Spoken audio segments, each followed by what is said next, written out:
Hey guys, my name is JessiMew, and welcome back to Adam's Quest. In the last episode, our oracles made themselves nice and comfortable over here by the royal nest. They think that they've sensed a bit of a change in heart from our ancestors, and they can find a way to usher some good fortune into Salami's nest.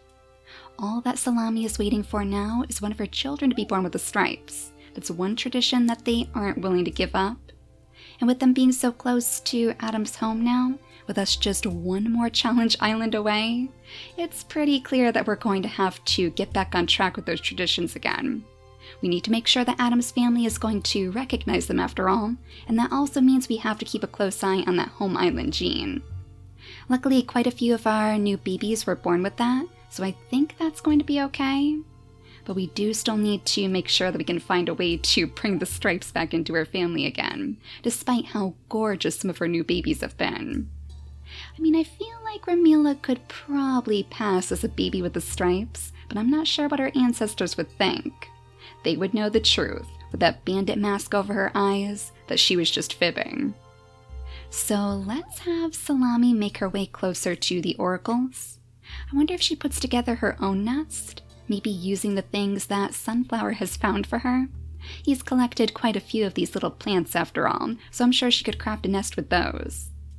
We'll have to have her nudge her baby over to her father's side though, just so she doesn't end up getting picked up by the bluebird.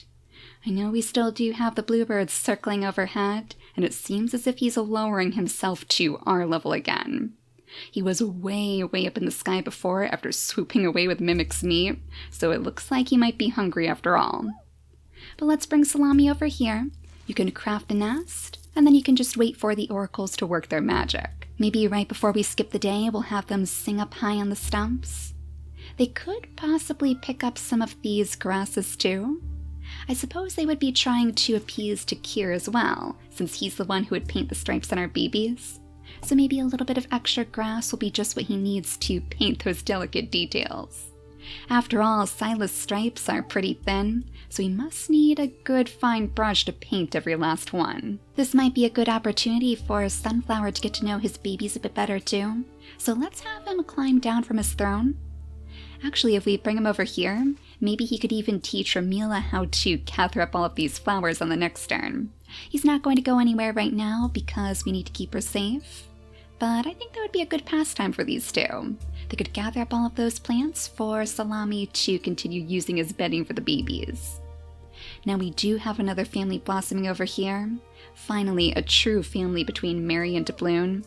They've had one little baby named Charm, and despite how much I'm sure that she loves this baby, she is still feeling rather glum about the secret that she's keeping. So maybe, as Tanunu sniffs around for some roots, I think we actually do have a few down here. We'll have him dash over, calling Mary to follow in his shadow, and it'll give the new mother a little bit of time to clear her head. So come on down here, Mary. As always, your little student is very eager to get your attention. We'll have her dig up these two places, and then I guess we could have Tanunu try his hand at digging up the roots too. But of course, despite that massive Bergina claw, he's not very good at extracting those delicate roots from the ground. So I wonder if Tanunu would notice that his teacher is feeling a little bit off today. She never has been the most enthusiastic of creatures because she's always had that grief weighing down on her. But I wonder if Tanunu would be the first one to actually notice her troubles. He's kind of removed from the whole situation too, so maybe she would be willing to open up about the spell situation with him. Maybe she would actually tell Tanunu about Spell's true origins. She knows that she's getting very close to the end of her lifespan, and I don't think she'd be able to find him before she passes. But maybe Tanunu could pick up that task for her instead. He would want to see his teacher happy after all. She's done so much to teach him, even if he's not very successful right now. So I think he would be willing to take the journey to make sure the spell is okay. Not to mention, it'll bring him to his brother too. Poor little Nukir has kind of been caught in the middle of all this, and with the chill of the mountains, he can't leave on his own. He has to stay here now, and he has to appreciate Mimic's bunny wrangling skills too. If he goes out on his own, he's just going to freeze in the mountains. So bunny hunting it is, Nukir. Honestly though, it's pretty fun work. That's kind of what led him here in the first place. So let's have you jump way over here so you can pick off of this bunny for us. No wonder, it's because we had those delicious berries right next to the healing plant. You have a little bunny over here, Spell. Now unfortunately, his strength isn't quite as good, so he's going to have to use 2 of his turns to take down a bunny. But I'm sure that your father's trying his best to coach you, so go ahead and take a swipe whenever you can. Oh no, somebody picked up a leech? Well, we know it's not one of you. Oh no, it was you, Daydream. I would have your mother come over and pick it off of you, but she only has 1 turn left. We have Atalanta with 2 turns, but then she'll be getting farther away from the healers. So maybe you two could do a bit of a trade-off. If we bring Atalanta over to Daydream and pick the leech off, maybe we could bring Shine over to Dusk Soul and his mate. I guess that's a good way to encourage trust between these families, especially with the plague that they're about to bring to the oak tree. Part of me wonders if Shine would be worried about this Berryina after all. She's kind of brushing it off because she does actually really like Aurum. These two have become good friends very fast. But we can't deny the fact that they are bringing every last sick creature in the tribe straight to the safe haven. So I wonder if Shine is going to be a little bit wary after all. Maybe she would start to think of this Berryina's appearance as another part of the curse. That was kind of how Daybreak brought the curse upon us in the first place, so we're going to have to keep an eye on those sick creatures. Now it looks like we have a bunny over here that we could have a mimic pounce on. We'll have him scoop this up to hopefully show his son the ropes. He might not be the best at bunny hunting, but really, I think Spell is enjoying himself. We'll have him hop over here so we can help pick up the meat. 1 more bunny for you to swipe up to. I guess we should probably move Nuke here back between them as well. Luckily they're guarding all of this delicious meat this time, so it doesn't look like the bluebird is going to be able to steal their lunch. In fact, it seems like it's circling over the ocean instead. That's interesting. I wonder if it's looking for some fish to scoop up with its talons. But I also wonder how our bluebird leaders would take that as some sort of sign. And you know, speaking of fish, Doubloon is going to be so happy. He's finally going to have somebody to take on the family business. Somebody with a little bit more interest in fishing than Spell was. So let's have Doubloon go ahead and pick up this nest. No lazing around after all. We're going to go straight over to the stream pretty soon, because it looks like we do actually have some fish in here again. So you guys will have plenty to eat before long. Now, do we only have Chestnut and Gold left? I think they're the only ones who need to make a move. So why don't we bring them toward the oak tree as well? I suppose we could have them spend some time gathering up the acorns here just like Rihanna. And for that matter, they won't even have to worry about settling down next to her because they're all so sick. So we could bring them side by side and they could get to know each other overnight, maybe by helping to prepare the feast for Daydream. Chestnut could even go ahead and pick up some of the grasses over here. And then it looks like you guys might have 1 root to dig up. Let's see if they can put their platypus beaks to good use. Nope. Even though they can dig up the worms in the ocean, it's not as easy for them to pick up those roots. So they're having the same troubles as Tanunu. So are we ready to perform the ritual now? Hopefully our oracles are ready to sing out to the ancestors. We'll have them use their last 2 turns to call out. Oh my gosh!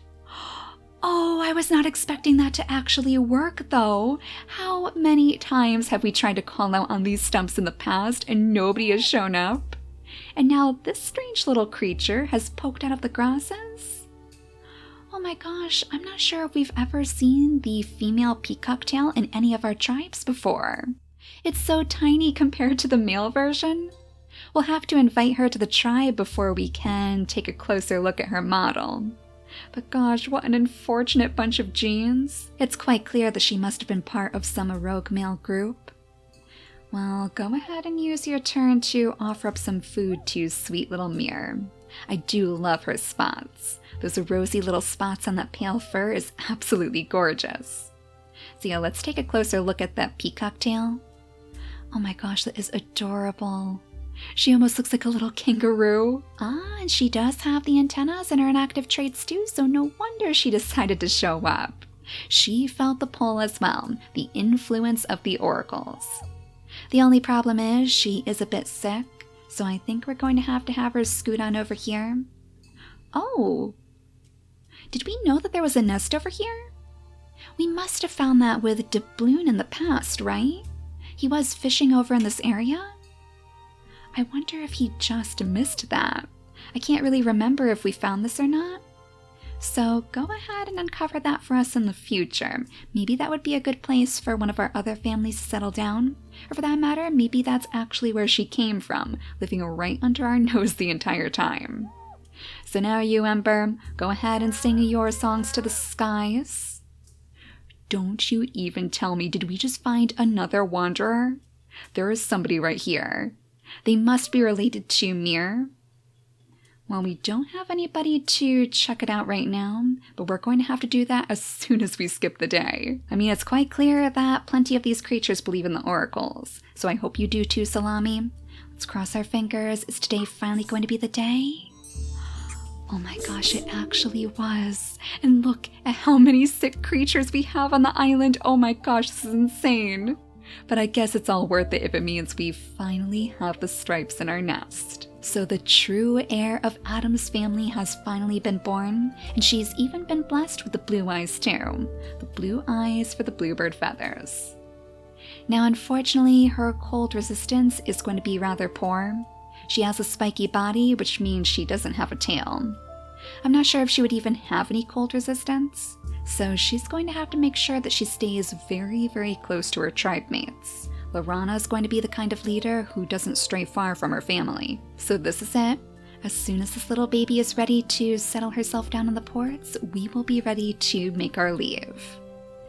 That does mean that we have to figure out which one of these creatures is going to go with us, and we have so many to choose from. Granted, I do think that quite a few of them will be passing away soon.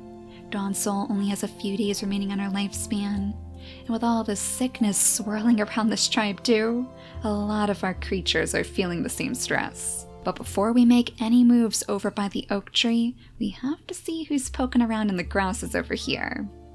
We'll give Ember his third and final gem too, and then maybe we should have Mir try to tiptoe her way into the grasses. Maybe she would be a quiet, stealthy little creature, and since I'm sure that he's part of her tribe anyways, part of her family perhaps, with the sickness and everything. Is it more common to find sick creatures in the mountains? Because I'm pretty sure that every single wanderer we've come across has had double immunity genes. That is kind of crazy. He has the spots too, though, and the mask and his inactive traits. Oh yeah, these two are definitely part of the same brood. He must be her big brother, her guard and protector. So go ahead and offer up the food that we gave to you, perhaps? Maybe she's stashed away so she could offer it up to Rokuta instead? I see that we still have plenty of little bunnies skittering around here too, so we'll have plenty to replace our stores. We're doing so well getting closer to 200 pieces of food, so I would like to collect as much as we possibly can before we leave. We'll have a Mimic gather these, then maybe Nukir could go after the new bunnies. Oh my gosh, they are everywhere! It must be because of the clovers. It seems like the clovers excite them even more than the berries do. We probably should have had Spell gather up the meat, to be honest, since he has a little bit more trouble taking down the bunnies. Maybe if you come on over here, you'll be able to find the bunnies that you swiped at before. Something tells me it must be this little guy over here. His injuries have sent him far away from our tribe. But not the Dodomingo. Are you looking for your friend Mimic? Sitting high atop the stump like a little Dodomingo scout? Maybe you could call out to our tribe if you see any dangers. Well, Salami must be feeling incredibly thankful to the oracles for finally giving her a baby with the stripes. So maybe we could leave Lorana in their care for a moment, and we could bring Salami all the way over to this poison berry bush. It's one of the few that's still left on this island right now, since our oracles have tried their best to get rid of those poison food sources. But Salami doesn't know about that yet. So she could prepare these properly to feed to Spark and Ember. But I wonder what they're going to think when she comes back with them. Will they think that she's trying to poison them? Trying to corrupt them, perhaps? The two twins weren't by the oak tree for very long, but surely they would know that Daybreak's curse had affected their food sources like this. So this is going to be their first time seeing our bluebird leaders using that food to their advantage. It might even make them rethink their decision to help this family at all, and surely going to change their perspective on the new little heir in the nest. But I think we're going to want to bring Rokuta over here. That way he doesn't risk getting the royal leader sick, of course. Then I suppose he could gather up some berries. Nope, it looks like the bunnies may have gotten to them first. Oh no, Rokuta, you better start clearing out the grasses then. It's time for you to make a respectable base for you and your sister. Now I'm sure that was probably Daydream again. Yep, I think I do see that little leech on her. She's the only one who's close enough to the water to pick up the leeches, which is kind of funny because that's what she was so worried about frostbite finding. I guess you're going to have to start taking your own advice if you don't want Atalanta to follow you around everywhere on this island. Oh, and it looks like Shine and Anarene might be a little bit too close too. So maybe Dusk Soul, noticing that some creatures are having trouble with leeches, would gently usher his mate to some safer ground. We could even bring her closer to the oak tree, though we're going to have to find a good place for her to settle down that won't be too close to sick creatures. She's kind of tiptoeing around them at this point. I guess we could have her build her nest right here, but then we're just going to have Gold move aside. And Dawn Soul, why don't you go ahead and scoop up one little bunny meal for her too, before you start making your way deeper into the darkness. Unfortunately, without your daughter's company. She tried to convince Atalanta that this migration was just a waste of time, and that she would end up getting herself killed thanks to those strange omens they saw in the ocean. But Atalanta is having absolutely none of it. So come on over here. I suppose you can trail in the shadow of our friendly Bergina? I wonder where he is off to now. Do you think maybe he's caught a whiff of another healing fruit? He was trying to lead his son over to this one, and we haven't explored this darkness yet. They do spawn in the grasslands tiles, so maybe we should follow him off this way after all. Well, let's have you build your nest before you forget, and then we'll bring Gold up here. That way he can actually reach the berries and the acorns too. I know that Rihanna is very grateful for your help, and she's probably even more grateful to finally have somebody by her side. She's never really felt the comfort of a group before because everyone's so afraid to get close to her, and for good reason too. This plague is nothing to take lightly, but I feel like this group is going to grow very, very close very quickly. Chestnut might even have some eyes for her. He was always the most impulsive of the brothers, so I can see him rushing into a quick romance. Now as Atalanta pushes Daydream further away from the shore, I think we'll have Frostbite call her over. He has plenty of acorns to share with her now after all. This whole feast was just for her sake. And I'm sure that he has a question on his mind too. Maybe after all this time, he started to think of her as more than just a partner. And with the last of his days drawing near, and with the migration looming before them, maybe he would want to see if she would settle down and start a family with him. This is right by her childhood home too. I think she was actually born inside this nest, so it'd be super fitting to see her have her own babies here. Now to ensure the purity of the Oracle line, we'll have to make sure that we adjust Frostbite's mutation menu. We'll give him the Bergina ears in his first slot, and those lovely antennas in his second. And as for Daydream, I think we'll focus again on the orange eyes. I would love to see those at some point on their babies, and then maybe the saber fangs too. That way we can keep those ancient genes on their babies as well. It'll be a little bit more helpful than the derp snout anyways. So go ahead and breed with Daydream, and then we'll have her settle down right inside her old childhood nest. I suppose you could try your best to pick up these acorns, but let's actually bring you over here. I'm sure he'd want to be there for the birth of his child, and it looks like it gives you the chance to swipe up a little mole for your mate too. Excellent. Some extra food to stash away inside our stores. We'll have Aura go ahead and gather up the berries for Anarene, and then Dusk Soul, you better come on over here so you can see the birth of your baby too. Maybe it's finally time for Aura to purr for him, since he did the same for her on the previous turn. They both do have a little bit of illness and injuries to mend, and Atalanta is making sure that they finally think of themselves here. We might as well bring Atalanta over to the group too. I suppose we could have her settle down right here for now to clear out some of the extra grasses and whatnot. And as for Shine, where should we bring her?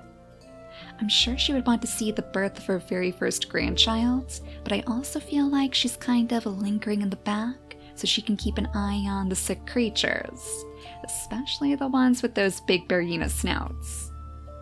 Catnip is okay because she's not sick, but she does move very, very slowly.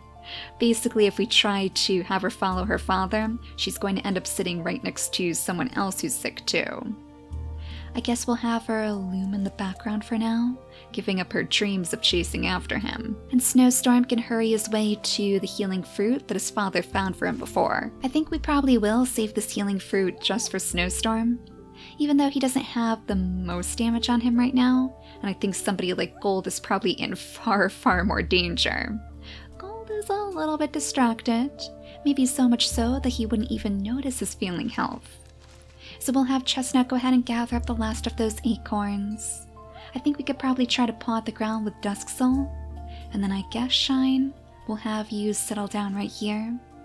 Again, right behind that strange Berrina creature. The sickness has her so concerned, and the last thing she wants is to see her grandchildren suffer from the same plague. Now Ramila, with your second gem, I guess we can have you come over here with your father after all. We'll have her lunge her way over to all of these plants, and then Sunflower can show her the best ways to scoop them up. I do feel like she would be very easily distracted though. Maybe if she noticed anything out in the darkness, she would want to investigate that instead. Do we have... No, that's just a normal berry bush. Okay. If she can find any poison berry bushes out here though, I think she would want to be just like her mother and gather those up too. So let's scoot her out this way. That way it'll be easier for her to sniff into the tall grass. Those poison fangs do make it difficult for our creatures to find any food sources. Maybe she's going to need her father's help for that after all. I'm sure he would want to train her right and make sure that she doesn't get into too much trouble out there. Now let's go ahead and give Charm his very first gem. Doubloon must be so proud. We'll have to bring you over to the side so you can still protect your baby. Maybe we should even have him swipe down the berry bush again. Extra food is never a bad thing, and there's not really anyone else over here to use it. You'll be more concerned with the fish anyways. And now with part of Mary's burden lifted, I guess we can bring her back to her family too. I'm sure she has requested that Tununu doesn't tell anybody in our family, of course. She can't let Doubloon know about this treachery. So for all he knows, Tununu is just going out searching for more roots. We could even have Mary jump over here to dig this one up, as if it's something that Tununu has pointed out for her. And then she'll be able to keep Charm safe as Doubloon makes sure that nothing dangerous is lurking by the stream. He could clear out the grasses so they'll be able to fish a bit more easily. And then Charm, you can try your best to keep up with your dad. He seems like he would be just as eager as Tununu. Maybe he would even pull a bit of that excited nature from him, since he was around quite a bit for his childhood. Now all that remains is our oracles. And while I don't think they would need to do any more singing on top of these tree stumps, we don't want them to get too far away either. So one at a time, maybe we'll have them pick up some of the grasses here. Maybe they're a little bit curious about where Salami may have run off to, and this is how they're going to see her using those cursed food sources as a way to sustain her tribe. She doesn't see anything wrong with it, of course. It's what her own family has done for years and years and years. In fact, with Adam's family having so many of the poison fangs, I wouldn't be surprised if his home island has plenty of poison berries for us to eat. Now we should be ready to skip the day. So why don't we go over to our oracle's nest? I'm curious to see if whoever's born here is going to have all of those traits. Yes, excellent. It looks like he does at least have the Berrina ears and the antennas. He still has the derp snout, unfortunately, but he also has that sunny fur that so many of his ancestors carried. And we can't forget about that home island gene. So another good baby for us to potentially take to the new island. He'd even be hardy enough to keep himself nice and warm, and maybe even help warm up some of the creatures around him too. So I think we'll go ahead and name this creature Prophet. That seems awfully fitting of an oracle, and he'll certainly have his fair share of prophecies on the new island. And do I actually see the antennas poking up on this baby too? Oh my gosh, maybe that's the influence of the safe haven after all. I guess you picked a good place to have your baby? Though granted, those big ears are never a good sign in the mountains. That's going to make it very, very hard for him to keep warm. He doesn't even have the big body either, and he has the swimming tail instead. Oh, this poor little baby is going to be freezing on the next mountain, but he looks so, so cool. I wonder if he would even be considered a true oracle since he doesn't have all of the genes that would connect him to the bloodline. Maybe certain creatures would be less willing to listen to him. They wouldn't quite believe in his prophecies. They'd be more likely to look to the actual prophet for guidance. Maybe his visions would even take a different spin because of that too. But I think we are simply going to name him Oak, because he does remind me of like the little acorns that we find beneath the oak tree, and since he was born so close to the safe havens, I feel like that's a pretty fitting name. So I wonder if Oak is another creature that we should consider taking. Our spaces are very limited, and I know for sure that one is already filled.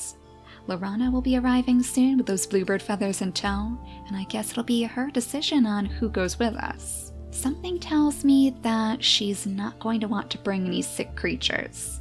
It would just be a liability, and they do lose so much of their lifespans just from one day. Poor Gold, I'm not even sure if he's going to make it through the night. So unfortunately, that would leave Snowstorm out of the picture. Unless he could possibly convince them that he's not as sick as he looks, or if he can hide his illness somehow. Those healing fruits do work wonders after all, though we're not very likely to find them on the next island. So in the next episode, I think we should finally be ready to set everybody up on the ports, and our journey to the final challenge island should finally begin. But for now, thank you all so much for watching, and I'll see you all next time. Bye guys!